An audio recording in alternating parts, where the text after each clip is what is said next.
Shalom saudara-saudari pendengar sentapan firman Tuhan.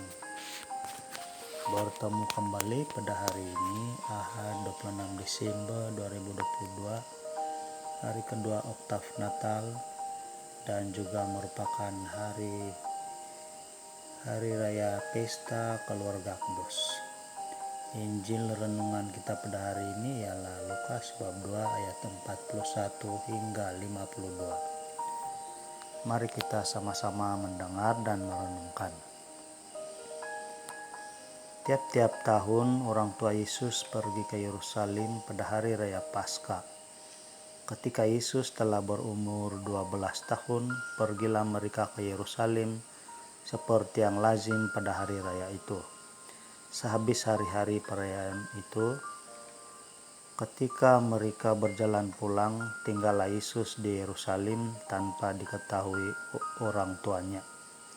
Karena mereka menyangka bahwa ia ada di antara orang-orang seperjalanan mereka, berjalanlah mereka sehari perjalanan jauhnya, lalu mencari dia di antara kaum keluarga dan kenalan mereka. Karena mereka tidak menemukan dia, kembalilah mereka ke Yerusalem sambil terus mencari dia. Sesudah 3 hari mereka menemukan dia dalam bait Allah. Ia sedang duduk di tengah-tengah alim ulama, sambil mendengarkan mereka dan mengajukan pertanyaan-pertanyaan kepada mereka. Dan semua orang yang mendengar dia sangat heran akan kecerdasannya dan segala jawab yang diberikannya. Dan ketika orang tuanya melihat dia, tercenganglah mereka, lalu kata ibunya kepadanya, "Nak, mengapakah engkau berbuat demikian terhadap kami? Bapamu dan aku dengan cemas mencari engkau." Jawabnya kepada mereka, "Mengapa kamu mencari aku? Tidakkah kamu tahu bahwa aku harus berada di dalam rumah Bapakku?"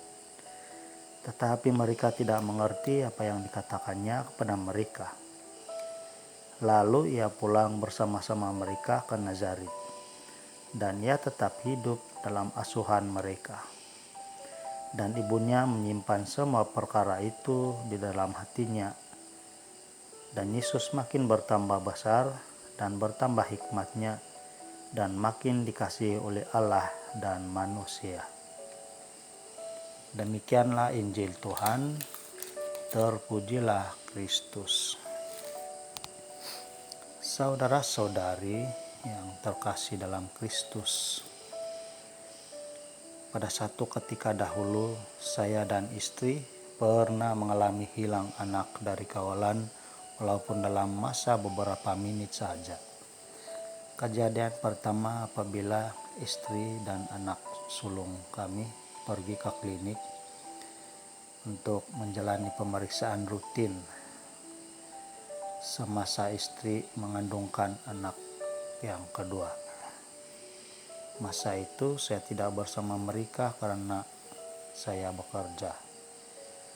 Semasa istri dalam bilik pemeriksaan dan menunggu keputusan, tanpa ia sadari anak sulung kami terlepas dari kawalannya atau jagaan istri saya.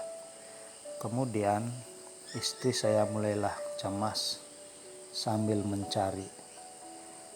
Mujurlah beberapa menit kemudian anak kami ditemui kembali. Istri saya sangat bersyukur sambil menangis setelah menemui anak kami. Kemudian kejadian yang kedua, setelah kami sudah mempunyai 3 orang anak. Pada waktu itu semasa kami sudah selesai mengikuti misa pada hari Minggu. Kemudian kami sekeluarga sudah mau pulang. Tetapi biasalah bila bertemu dengan rekan-rekan sempat lagi bercerita sekejap. Tiba-tiba istri saya bertanya, "Mana sudah anak yang kedua?" Saya pun tercengang seketika, kemudian tanpa membuang masa saya terus tinggalkan kawan bercerita tadi dan berlari keluar dari pintu gereja. Kemudian ada pula seorang umat yang lain berkata, "Siapa punya anak yang ada di luar, dekat kereta?" Saya terus berlari menuju kereta yang kami guna dan mendapati anak kami sudah sedia menunggu di depan kereta. Saya terus memeluk anak kami dan bersyukur kepada Tuhan. Mujurlah tidak ada apa-apa yang berlaku, walaupun hanya beberapa menit saja. Mulai dari saat itu, saya dan istri sangat-sangat sudah berhati-hati dan tidak mau lagi terlepas perhatian pada anak-anak kami. Tidak dapat dibayangkan jika kehilangan anak. Memang sangat-sangat tidak dapat diterima. Saudara-saudari, sebagai ibu bapa, Yusuf dan Maria juga mengalami situasi yang sama, bahkan lebih daripada itu. Mereka mengalami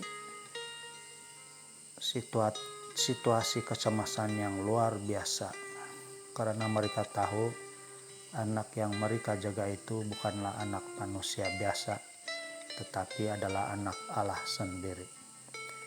Mereka hanya dipakai Allah sebagai saluran misi penyelamatan Allah pada dunia. Walaupun begitu, Yosef dan Maria mampu dan berjaya menjaga Yesus dan mampu juga menghidupi keluarga kudus dengan bantuan rahmat Allah karena ketaatan mereka kepada Allah. Saudara-saudari, saya percaya keluarga-keluarga yang lain juga pernah mengalami pengalaman-pengalaman yang mencemaskan, pengalaman-pengalaman yang berbeza-beza tetapi pasti mencemaskan, bahkan lebih mengerikan, dan mungkin sehingga sampai sekarang. Saudara-saudari, Tuhan mengizinkan hal-hal itu berlaku dan Dia mau kita belajar sesuatu daripada setiap perkara yang berlaku dalam perjalanan hidup berkeluarga. Nah, mari kita jadikan keluarga kudus Nazaret, yaitu Yusuf, Maria, dan Yesus sebagai pedoman untuk membangun setiap keluarga masing-masing, membangun relasi dengan Tuhan, taat kepada kehendak Allah, yang sentiasa mengutamakan komunikasi yang baik antara suami istri dan anak-anak, sentiasa peka kepada keperluan dan kehendak keluarga, saling peduli, prihatin, dan menghormati antara satu sama lain. Karena keluarga juga merupakan saluran Allah untuk mewartakan kasih-Nya kepada sesama. Selamat merayakan Natal, selamat merayakan pesta keluarga kudus, dan selamat menyambut tahun baru 2022 yang bakal kita sambut dalam beberapa hari mendatang ini. Dari saya dan keluarga, mohon maaf andai terkasar bahasa dan terlanjur kata yang mengguris hati. Tuhan Yesus memberkati kita semua dalam nama Bapa dan Putra dan Roh Kudus. Amin. Salam damai.